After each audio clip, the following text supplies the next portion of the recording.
Assalamualaikum, halo Sobat Mediantara. Oke, jadi kita sudah sama-sama baca ya naskah podcast singkat Ngabuburit Vibes itu.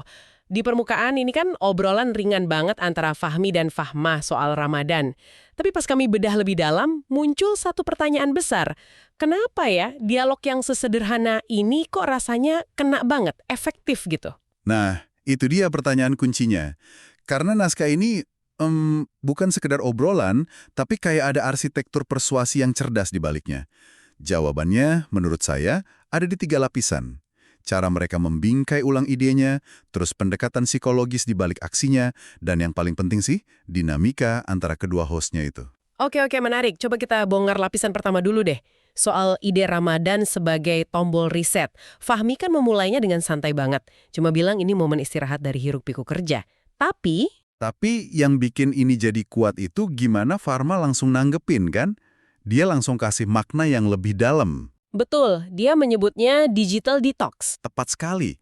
Digital detox ini sekilas terdengar klise ya, kita udah sering dengar. Tapi yang menarik di sini bukan istilahnya, tapi gimana naskah ini membingkai ulang makna puasa itu sendiri. Dari yang tadinya soal menahan diri, sesuatu yang kesannya pasif, berat, jadi soal memilih secara aktif. Ini pergeseran psikologis yang kuat loh. Bukan lagi, aduh saya nggak boleh buka media sosial. Tapi jadi, saya memilih untuk dengerin podcast ini sebagai gantinya. Ini soal kendali. Wah, saya suka banget cara pandang itu. Karena kan banyak orang coba digital detox, tapi 3 hari juga udah gagal. Mungkin karena mereka masih ngelihatnya sebagai hukuman ya. Menurut Anda, apa sih yang bikin pendekatan di naskah ini kayaknya lebih mungkin berhasil? Nah, ini nyambung ke lapisan kedua, pendekatan psikologis di balik setiap tindakannya. Naskah ini kan nggak minta kita melakukan revolusi besar-besaran. Sarannya itu mikro banget. Ganti scrolling dengan baca buku tipis, atau fokus hilangkan satu aja kebiasaan buruk. Ini sejalan banget sama prinsip Atomic Habits. Seolah-olah naskahnya paham kalau perubahan besar itu datangnya dari konsistensi hal-hal kecil. Betul. Saya juga awalnya mikir ide dari Fahmi buat bilang terima kasih ke penjual takjil itu cuma pemanis aja. Tapi makin dipikirin, itu kan inti dari riset itu sendiri ya. Aksi yang super kecil tapi dampaknya justru makro. Kita jadi geser fokus dari diri sendiri ke rasa syukur ke orang lain. Itu langsung mengubah cara pikir kita. Anda menangkap esensinya. Dan itu jembatan yang pas banget ke lapisan ketiga. Yang menurut saya, ini saus rahasianya naskah ini. Semua ide-ide bagus tadi bisa jadi cuma kayak ceramah kalau cara penyampaiannya salah. Disinilah jeniusnya naskah ini, yaitu pada dinamika antara Fahmi dan Fahma. Ah iya, si energik dan si pemikir. Fahmi yang semangatnya meletup-letup, terus Fahma yang lebih tenang, ngajak kita merenung gitu. Persis. Kombinasi ini itu menciptakan keseimbangan antara patos dan logos. Fahmi, dengan keceriaannya, dia membangkitkan emosi dan semangat kita. Itu patos. Dia bikin kita merasa pengen berubah.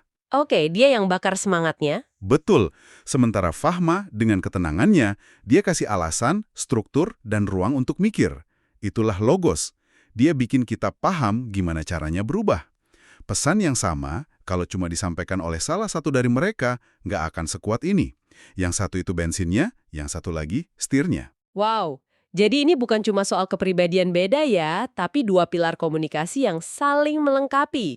Oke, jadi kesimpulannya, naskah Ngabuburit Vibes ini jauh lebih dalam dari kelihatannya. Ini semacam blueprint cerdas tentang cara menginspirasi perubahan dengan menjadikan Ramadan momen berbenah diri total.